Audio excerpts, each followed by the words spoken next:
Hello and welcome back to the old realms, and we're here in Empire territory and we're just about to do a tournament. So obviously let's go into the tournament, see if what we can... okay, we can get some chainmail, which I gotta say I'm not entirely sure if this is actually going to be any good, but I'm not sure if it matters. We're going to get some decent renown for it, but I don't know actually whether doing tournaments is even that effective in this mod, to be honest, because I've barely done any, and I'm already clan tier 2. I'm pretty far to, I think clan tier 3. Actually, are we already clan tier 3? Oh, that is actually something that I should check out, to be honest, because I actually don't know how close we are. If we are even clan tier 3 already. I don't think we are. So I guess I'll go and check that after this. Anyway, here we go. Let's do this. Okay, so there is a noble here. I think he's actually going to be quite difficult for us to deal with. So I'm not looking forward to fighting him, to be honest. But I do have some pretty decent one-handed skill. I mean, we've been mostly leveling up one-handed, so I guess that is a thing. Hopefully we will be able to actually win with our team this time, because last time my team got absolutely massacred and I wasn't able to really do much. Oh, hello. Oh, Berlinder is actually here. Oh no, this is bad. Oh, this is bad news bears right here. This is very, very bad. Oh no, never mind. He's actually coming in with a massive two-handed sword. Thank you very much. Okay, hit her on the head. Okay, never mind. She's done. Alright, so yeah, that actually just... which tells me everything that I need to know about my armor, because I'm obviously wearing the same armor that she is, and you can see just how much damage is reduced from having its protection. It's actually incredible. Anyway, let's just try and get this guy out the way if we can. He's going to be, oh, not that difficult apparently. This fellow is going to be insanely difficult though. Hello. Oh no. Oh, what? There was a guy behind me? Oh, I had no idea that there was a guy behind me. That's really bad. Okay, yeah, this guy's going to die. He's not going to win this, unfortunately. Nope.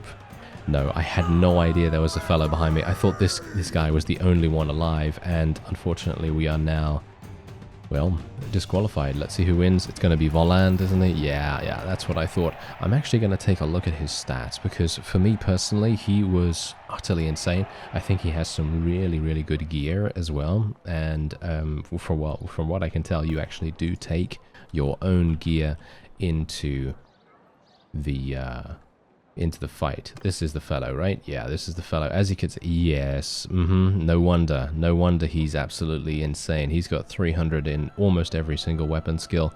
I can't tell what his gear is, but you can quite clearly see that it is extremely heavy armor, and it's going to be very difficult for us to even make a dent in that. I would probably have to hit him on the head, if anything, and that would still be quite tough to make any headway there.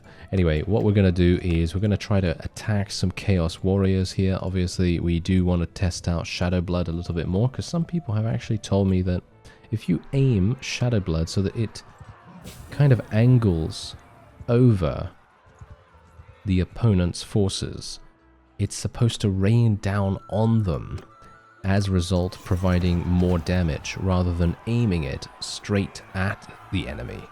So I'm very much hoping that that's going to be the thing, because, well, that's definitely going to improve my overall efficiency, overall damage, and indeed my overall experience that I'm going to be able to gain from attacking. So I'm going to be very pleased about that. So thank you very much for letting me know, because I was obviously thinking, oh yeah, this is just like a, you know, bigger AoE or something like that, but no, apparently not. Anyway, no, as you can see, we are quite far away from getting to tier 3, unfortunately, but that's not really here nor there, to be honest. But anyway, I'm just going to recall this guy to my party, because he's obviously not doing anything at the moment. I'm not going to go into the Chaos Portal, because that doesn't make any difference to me.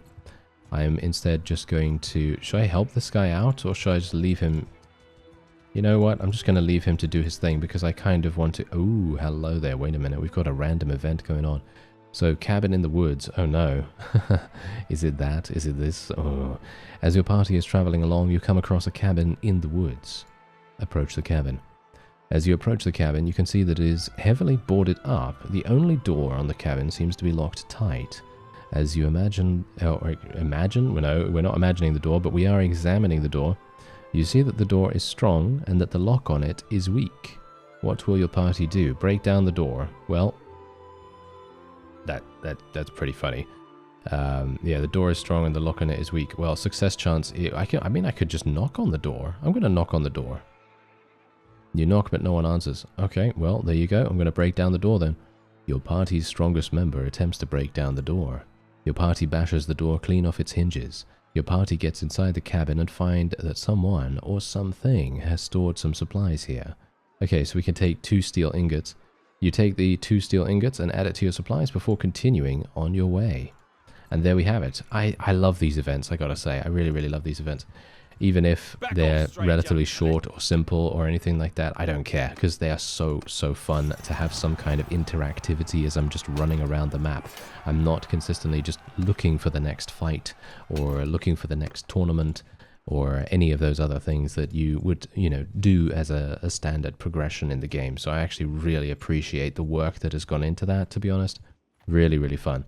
Anyway, here we go. This is a pretty large band of deserters. I have a massive army actually at the moment, and I think most of my skeletons have advanced into horses, you know, into cavalry. So I'm now thinking, what can I do with them? To be honest, you know what I mean? It's kind of a bit weird. Anyway, let me see. I'm gonna try out Shadow Blood. So basically, what I need to do is aim above the enemy. So let's see what happens with that. Okay, did it actually do anything? I think so. I think so, right? I think so. Yeah, but it wasn't amazing. Just gonna summon some skeletons here, because someone actually had the idea that I would summon some skeletons and then use my soul rain in the position where they're fighting them. And yeah, that's actually a really good idea, as you can see right here. It actually did some pretty good damage, but unfortunately not as much as we would want it to, but that's just because I don't really have very good skeletons. I mean, you know, from Raise the Dead, we're just going to get regular skeletons that are going to die exceedingly fast, so that's obviously a thing.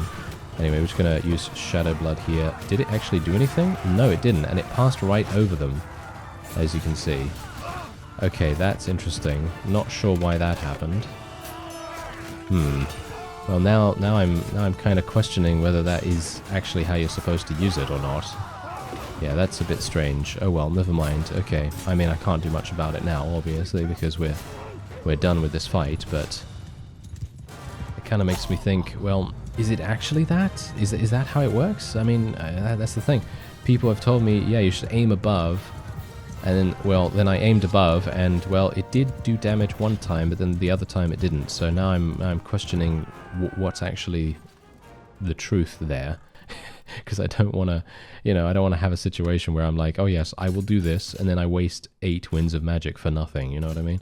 So yeah, anyway, roaming undead are obviously not what we want to go for, and we're going to start going for spearmen now. So roaming undead, we're going to actually let those go, because they actually don't level up into anything beyond tier 2, as we discovered in a previous episode.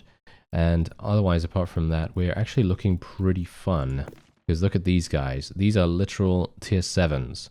These are tier 7. Well, I mean, it says they're tier 8s, but this says tier 6. So maybe they go from, I don't know, maybe they go from tier 6 into tier 8 straight off. I don't know. It seems like there's something like that going on there. And we've got these guys as well, which are actually really, really strong, surprisingly enough. And we got these guys as well, which are going to level up into something stronger. So we're just going to take these fellows, take those tier 4s and everything. And we'll take these prisoners as well, because why not? And then we're just going to move on. And technically, I could create a party. That's the thing. I'm not a vassal, you see. That's the thing. Generally, okay, here's my opinion on parties.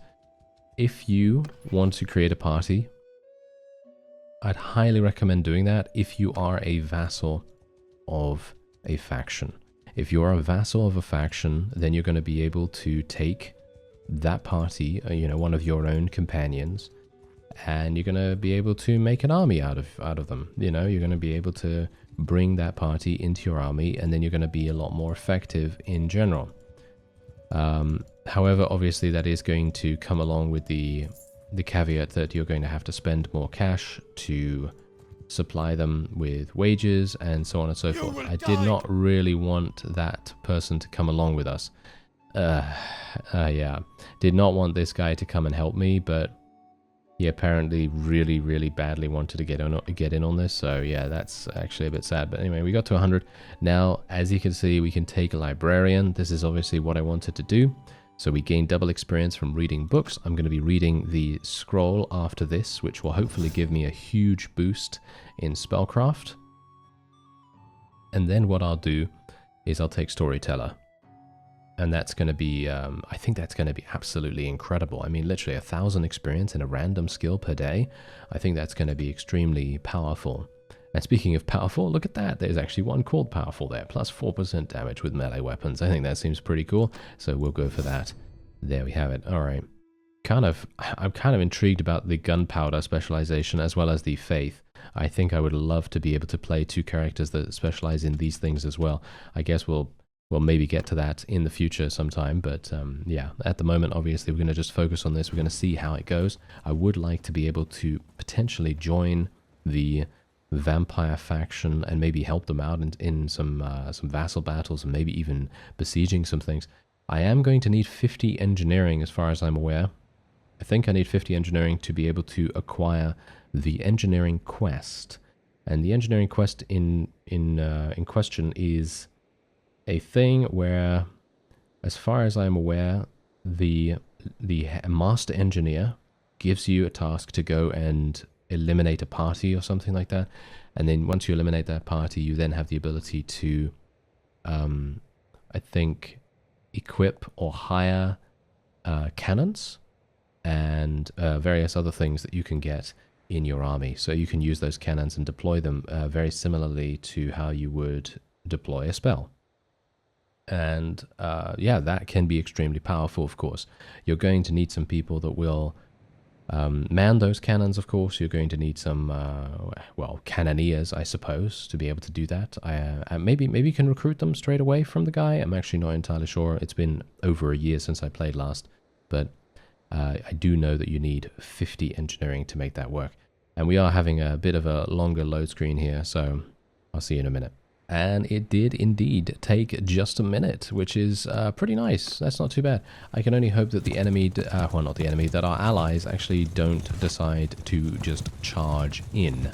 Because if they decide to charge in, this is going to be not so good. Because if they do that, then they're just going to kill all the enemies, and it's going to be, well, not that effective for us. But I'm going to try out Shadowblood here, so have a look at this.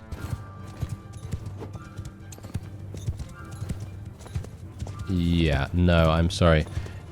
It doesn't do any damage. I mean, it's actually quite funny. I gained Spellcraft, okay? I gained Spellcraft, but it didn't do any damage. Is it just me? I didn't see any damage being done, so, yeah. Unfortunately, that doesn't seem to be the case. I would have liked it to have been, but yeah, it doesn't seem to actually do much, which is a bit sad, but oh well. Never mind, but at least we now have confirmation that indeed, yeah, it is not aiming above the opponent. It's actually, you know, just, you know, killing them straight up or attempting to kill them straight up by directly attacking them with it. That seems to be the case at least. And I only have one mana, so I won't be able to do anything with that. So I guess I'll just get out my massive lance. Apparently this is the thing that I looted in one of those battles earlier. And I'm not sure how effective this is actually going to be, because this is technically supposed to be used as a couch lance. That's the reason why I actually kept the other one, because I'm not a big fan of manually attacking with actual lances. I like manually attacking with spears and various other hybrid weapons. Oh, the game crashed. Of course it did, and I didn't save. And you know what's really funny about that? I literally thought to myself, I didn't save before I went into this battle. Hope that doesn't come back to bite me. And it has. Well, this is quite an amazing sight right here. So upon loading back in, I actually had an autosave, surprisingly enough. So we have already, you know, failed in the tournament. We did a fight with some cultists and so on and so forth. So I just did a couple of auto-resolves and things like that. And that was it, basically. So yeah, now we're here, and there's an event. So let's have a look. As your party is traveling, you come across a tranquil scene that steals your breath away. Before you stretches a serene pond, a hidden gem amidst the wilderness. The water is calm and clear, reflecting the azure sky above. Lush vegetation surrounds the pond, offering a peaceful sanctuary. Golden sunlight filters through the trees, casting a glow on the water's surface. The air carries the gentle scent of nature, a soothing balm for your weary senses. Birds sing melodious tunes, contributing to the serene atmosphere. As you stand there, captivated by the sight, your men catch up to you, their faces etched with exhaustion. Light up with wonder and relief, or lit up, shall we say. Even the typically reserved member of your group manages a small smile. Your second places a hand on your shoulder, their voice carrying a rare note of lightness. A moment of respite by the pond. What do you say?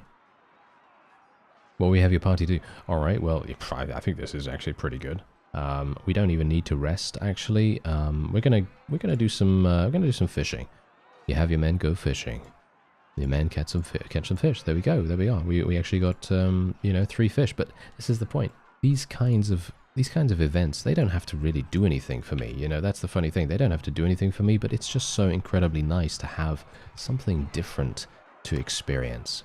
You know, I think that those kinds of situations are really, really fun. Anyway, I just gained a huge amount of charm skill for helping this person in combat, which is hilarious. I wasn't actually even intending to do that, to be honest. I was literally just thinking to myself, oh yes, let me just go in there and just make it a little bit quicker and get it done. You know what I mean? So that maybe a Chaos Warrior band might spawn a little bit quicker for us, potentially. Anyway, yeah, let me actually just have a quick look. My engineering is 0. Okay, that's not really very good. I probably should have spec'd more into engineering or something like that, at least initially. Anyway, we'll do some nice little auto resolves here. This is going to be super nice and easy for us. Then we'll go and we'll sell all our prisoners and all our wonderful loot and everything, and then we'll see about going into the Chaos Portal itself. But that's the thing, I'm not sure if I really want to do that, because otherwise it's gonna stop spawning, isn't it? From what I can tell, at least from what I can remember, shall we say, we did have a time where it didn't actually spawn for a little bit of time. It actually took some respite, and it decided, oh, hello. Yes, we need to actually fight this guy. I remember this fellow very vividly. He's way too fast, isn't he? How fast is he going, actually? He's going at 6.3, I'm going at 6.2. I would be able to catch him if... Oh, wait, I'm actually faster than him at night? You will die! Fantastic. Okay, that's actually really good. We got him. Okay, so yeah, as you can see, I'm not actually at 100 spellcraft now, because obviously I had that crash, so unfortunate, but what can you do? You know, those kinds of things just happen. And what we'll do now is we will go in against this guy. Now, this is an extremely very lucrative party to attack. I found this out in the previous series of the Old Realms as well, and any single time I would see this guy, I would try to fight him at every possible opportunity, because he is very much loaded. He has a lot of money, and you kind of just want to take advantage of that as best you can. So anyway, I am going to try and do as much damage as possible here. I don't know how effective it's really going to be, because there's only 20 of them, of course, but they are probably pretty high tier, maybe? I'm actually not entirely sure about that. Anyway, let's just see if we can maybe summon some skeletons here in the meantime. Oh yeah, Archaon actually has some really good... doesn't he have some really good spells? Doesn't he use spells or fire magic or something like that? I seem to recall that he uses fire magic, but maybe I'm misremembering. But whatever the case, I will try to do some damage against him. Is that him right there? Yeah, he has an amazing weapon as far as I remember. And whoa, I just did 96 damage. Wow. Okay, that's okay. That's amazing. Yes, there it is. There's the fire magic I was talking about. That's the fire magic. Yeah. That is an insane inferno of death, if ever I saw one. And no doubt we do not want to get ourselves embroiled in that. That is for sure. So, yeah. Anyway, there is actually an extremely large band of Chaos Warriors close by. There's literally 96 of them or something like that, and I'd love to do battle with them, because that's going to give me even more opportunity to get Spellcraft. And I'd love to get Spellcraft to 100 once again, just so that I can get Librarian. Because if I get Librarian and actually read that scroll, as someone very rightfully pointed out, by the way, thank you very much for this, the learning rate is actually also taken into account. The learning rate, very important to think about that. Did Belinda just die, by the way? I'm actually not entirely sure. No. Okay, she didn't just die. Okay, that's good. I actually thought that she died for some reason. I don't know why, but I think I have death off, don't I? I think I have death off, but I think she would have died otherwise. Generally, it is recommended, as far as I'm aware, to have you know, the birth and death options disabled for this mod. Anyway, you can take him prisoner if you want to, but I'm just going to let him go because he literally has insane stuff, as I said. So basically what you can do is you can just release him, and usually, okay, wow, okay, apparently he didn't drop anything really, really good for us this time, but he does in the past, at least. I'm not sure if that's still the case. Maybe they changed it or something. I'm not entirely sure, but whenever I would fight him before, I would always get massive money. And I was having huge money problems in the first series of the Old Realms, where I made a warrior priest who used a gun, and I also made a necromancer, and I don't know, just couldn't handle the economics of it. I was just having some huge problems with my wages, and I needed to farm a bunch. And what I did was I farmed Chaos Raiders and I farmed Archaon as much as I could, and it actually worked out really, really nicely. Alright, we're going to go for Walk It Off here. Charm skill has leveled up 3 renown. I guess I'll take 3 renown. What else do we want here? Yeah, 4% damage with melee weapons, and we have some focus points to spend. I should probably spec in engineering, even though I don't really want to do that, to be honest. But yeah, I mean, I could get a book. Could get an engineering book, which might make sense, because then I can level my guys up to well, I can level up to 50, and then we can actually finally get the engineering quest, and then we can maybe try to get some cannons on our side or something like that. I'm not sure how is that really in keeping with our current character's theme? Not really, right? Not really. So I'm not entirely sure if I really want to do that, but just for the sake of exploring the various features of the mod, that's basically the only reason why I would really do it. So I'm kind of thinking, yeah, you know what, maybe we should, just for that fun times. So yeah, let's try it out. Anyway, let's see if I can maybe do some damage here. There we go, something like this. There we go, that's nice. Oh, that's actually doing massive damage right there. That's really, really cool. Now let's summon some of these guys, throw a magic bolt. Shadow Blood's not really going to do much, unfortunately. Oh, never mind. It actually dealt some pretty good damage. Look at that. Okay, yeah. I'm pretty happy with this.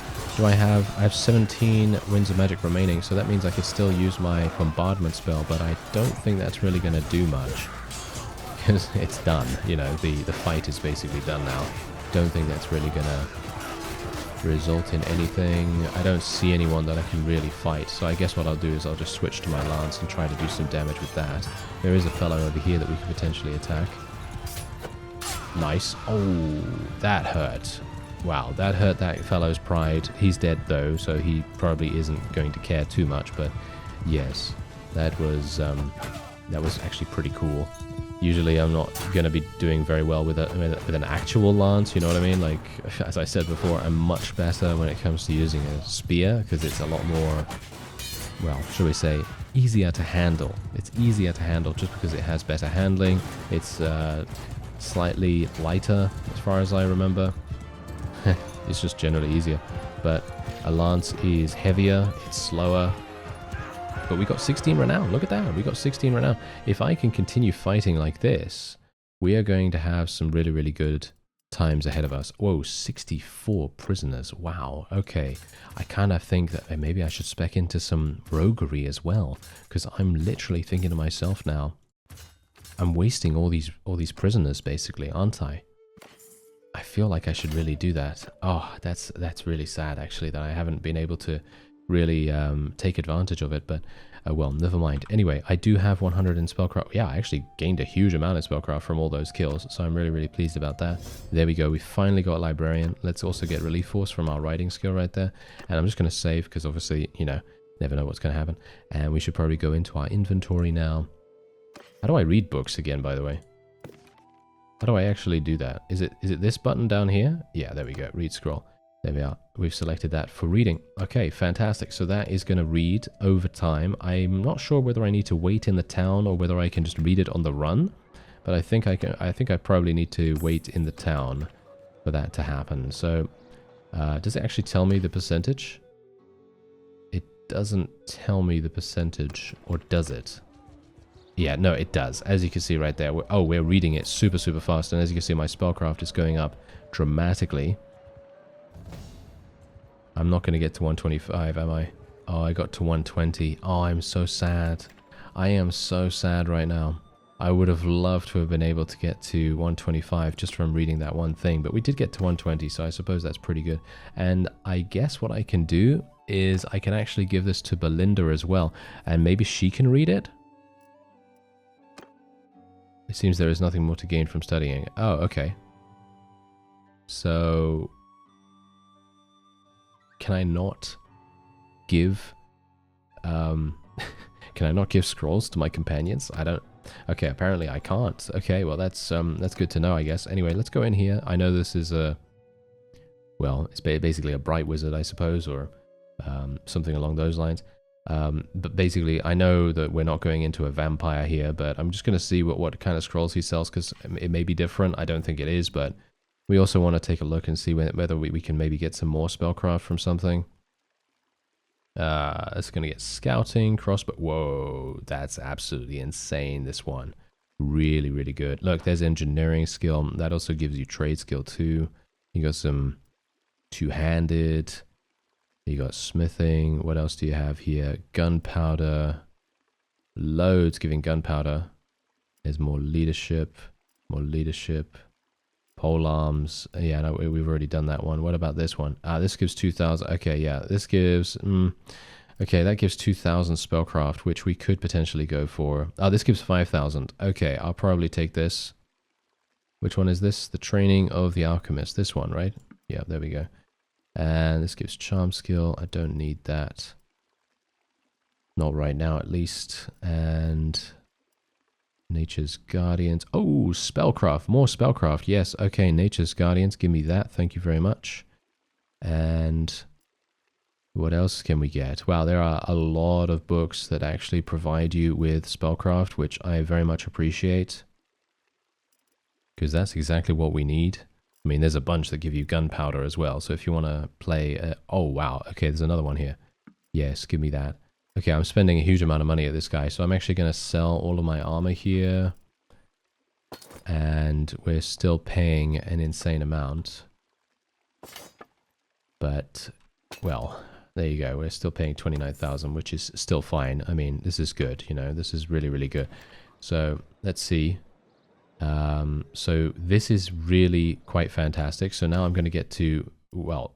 easily beyond what we were going to get beforehand. So let's actually do this one. There we go. Let's read this. And as you can see, we're now at 125 in spellcraft. Obviously, bear in mind, I'm getting 100% additional bonus from this, or 50% additional bonus from this due to my librarian skill as well. And there's spellcraft. Now we can learn master level spells, which is exactly what I wanted to do.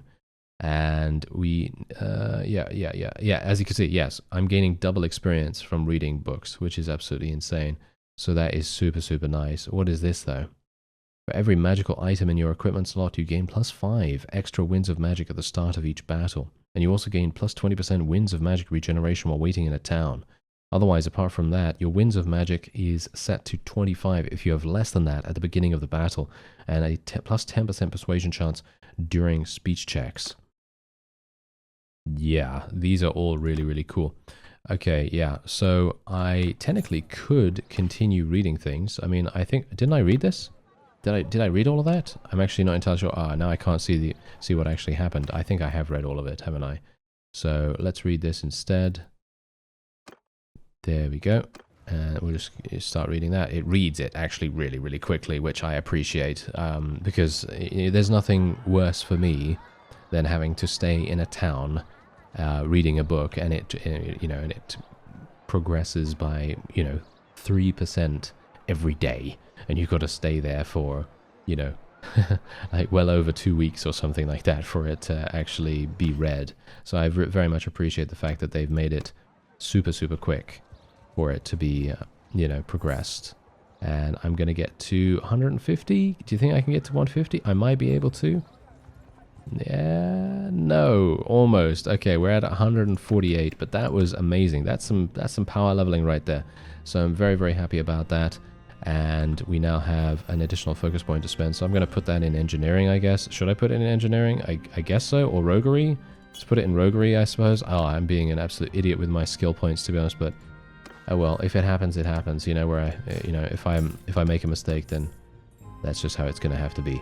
Anyway, what we're going to do now is I'm going to make my way back to Castle Drakenhof, and we will attempt to learn a master spell.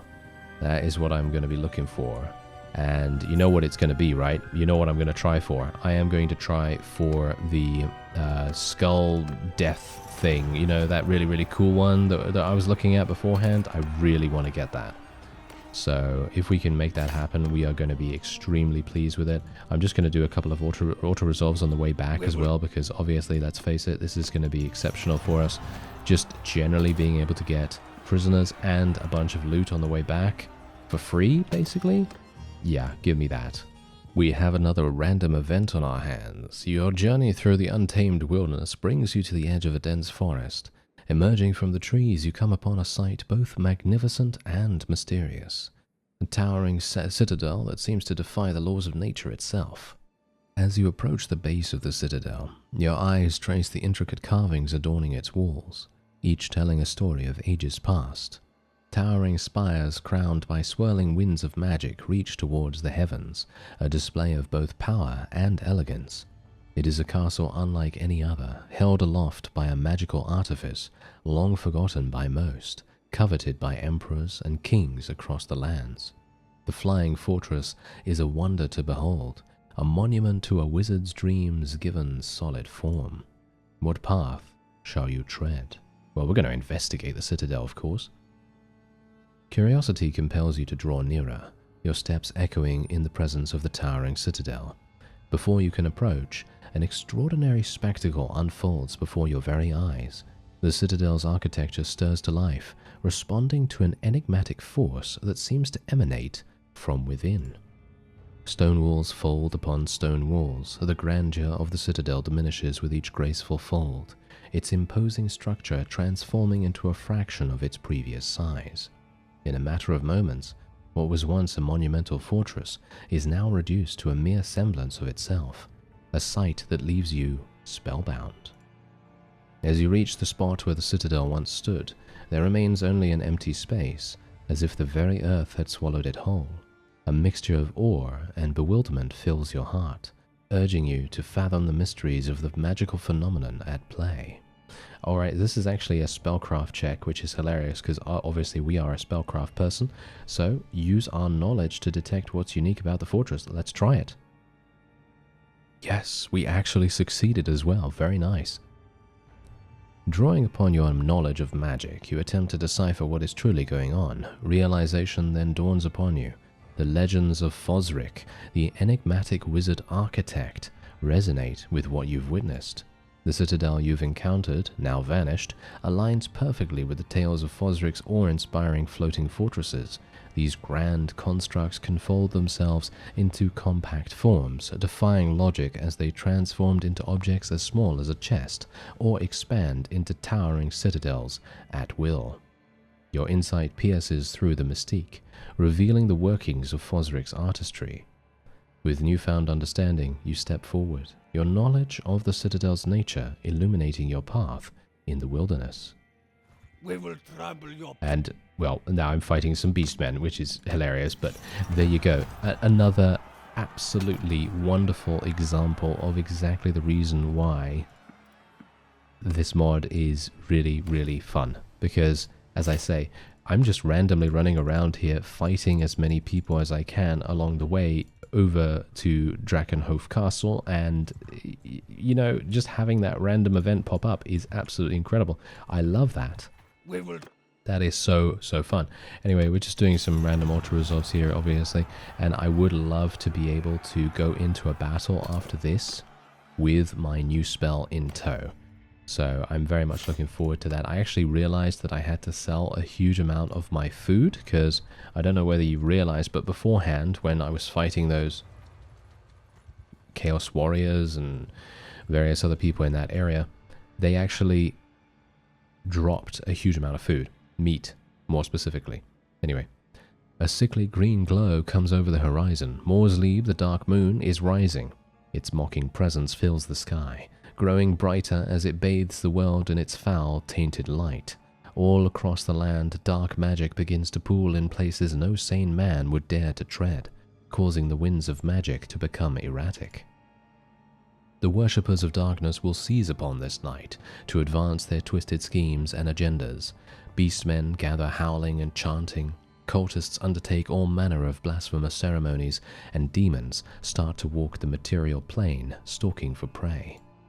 If one was to dare look directly at the moon, they could swear it was smiling, smirking ominously at the terror it was to bring upon the world. However, if those who had looked upon it kept watching, they would have seen this smile fade, turning into an almost angry frown as the moon found itself no longer alone in the sky.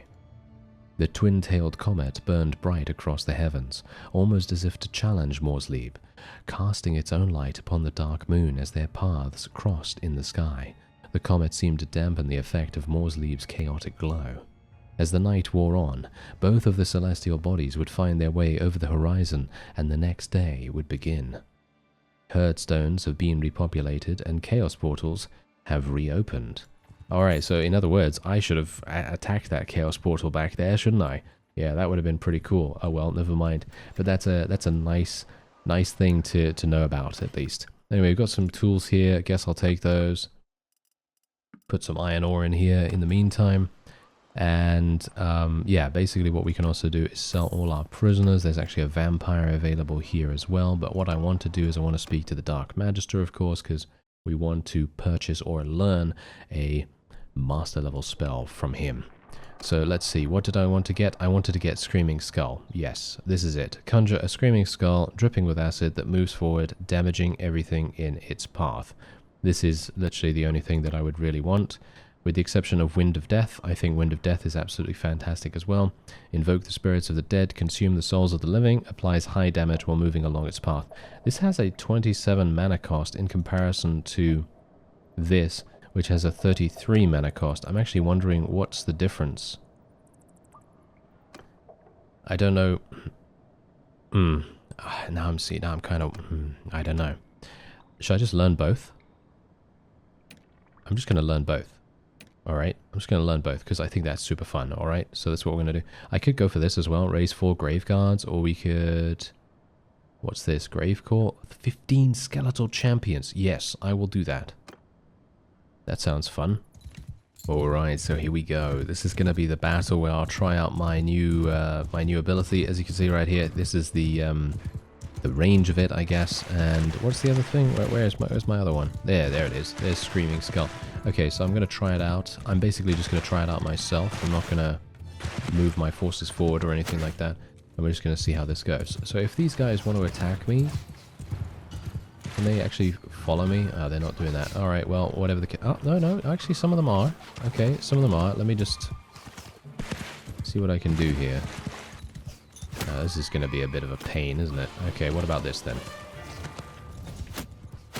Okay. Yep, I think that's nice. I like it. I like Screaming Skull. I think that seems like a fun one. Unfortunately, I'm probably going to end up dying here now because I've just been messing around with this thing. But yeah, I'm going to need to use it against an opponent that is much more powerful, I think. Because obviously, as it stands right now, these are literally just beastmen. This is the largest party that I could find in the area. And apart from that, I can try out Winds of Death now as well. Oh. Well, that's also a thing, of course. You know. That has happened to me many times before in the past.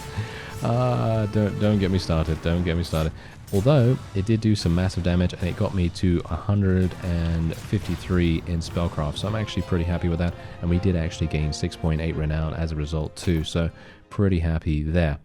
Anyway, there we go. That is wonderful. Super, super pleased that we now have some master level spells. I think that probably means that I can maybe now dedicate myself to one of the factions, most likely the vampires, of course, and then we can hopefully get something going with that. I am also going to be respecking my spellcraft at the arena, and in the next episode we'll have the ability to now, you know, level up our companions super fast. Otherwise, what do we want to do here? Oh no, we're going to go for Overcaster, of course. Your damaging spells do 20% more damage, but cost 10% more winds of magic. That is absolutely fine. Sounds great to me. And I also have some focus points and so on and so forth, but I will do those in the next episode. I thank you very much for watching, and I'll see you next time.